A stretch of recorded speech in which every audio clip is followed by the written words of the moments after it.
about this. Does anybody know a little bit about this guy? Okay.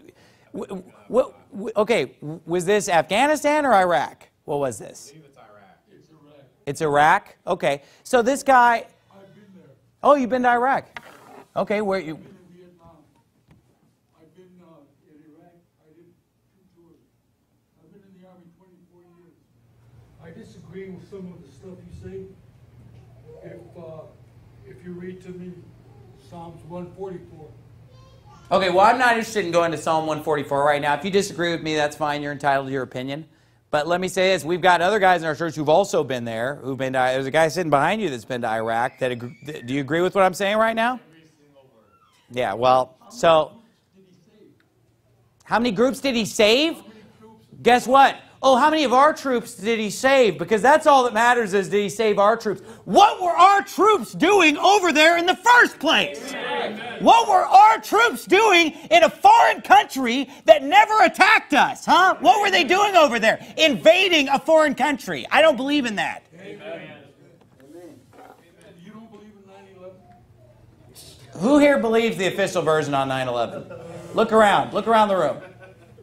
Are you looking around? Look around. Wake up. Who believes the official story on 9/11? Okay, who believes 9/11 was an inside job? Yes. Look around. Now, you told us before the service that God led you here. Maybe this is what God wanted you to find out, that 9/11 was a fraud, and that our country actually has the satanic world government located in New York. It's called the United Nations. And our country is taking over the whole world for Satan and Israel. Okay, that's what's really going on.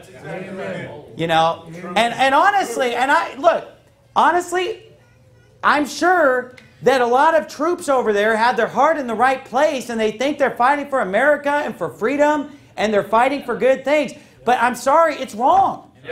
And you know what? They tell the troops, like, oh, we need to go fight these horrible Muslims because they put homosexuals to death. Is that what they told you? Yeah, so that we can bring faggotry to the Middle East. Let's bring all the faggots to the Middle East so they can all be like Tel Aviv.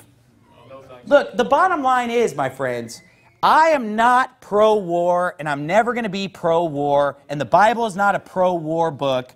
And this aggressive, we're going to take over the world and put a military base in every country is not biblical, and I want nothing to do with it. And I believe in self-defense, and I believe in defending our nation, but I do not believe in invading foreign countries because of phantoms and boogeymen that our own government has created for the profit of the military-industrial complex. That's the true story. That's what's going on. And you know what? Honestly, you know, if you want to promote a pro-war position, I mean, you know, you're in the wrong place. I mean, nobody here wants to hear it. Amen. You know what I mean?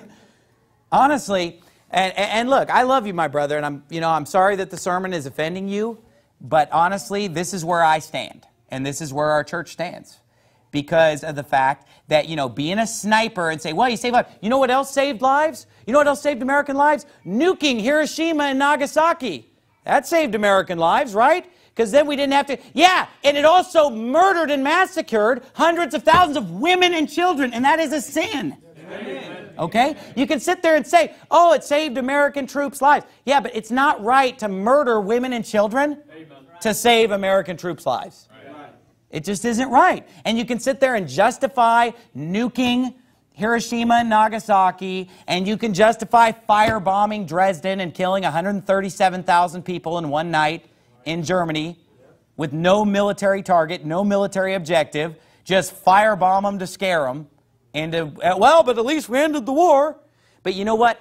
The ends doesn't justify the means. You know how God teaches us that we should win battles? By having the Lord on our side. Amen. And fighting according to rules of honor and decency. And not just, well, we have to torture the terrorists in order to win.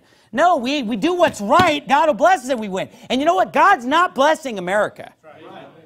You know, God blessed us more when we followed the Word of God in this country and we love God. And our leaders don't love God. Our leaders are murdering. Let me ask you this. Did the government in Iraq, do they institutionalize the murder of 3,000 babies a day in Iraq? No. So why are we over there straightening them out? Right. Oh, so we can, you know what? If we go over there and invade Iraq and invade Afghanistan and put up our own puppet government that's so that what? So that women can start aborting their children? Yeah. Right. Is that what we're doing over there? So we can bring in homosexuality and bring in rock and roll lifestyle and bring in adultery and fornication? Oh, so we can get the women out of those horrible burqas and put them in a pair of short shorts. Put them in a pair of short shorts and get them on, you know, our TV and Hollywood garbage. They can watch all that and rot their brains and become a bunch of atheists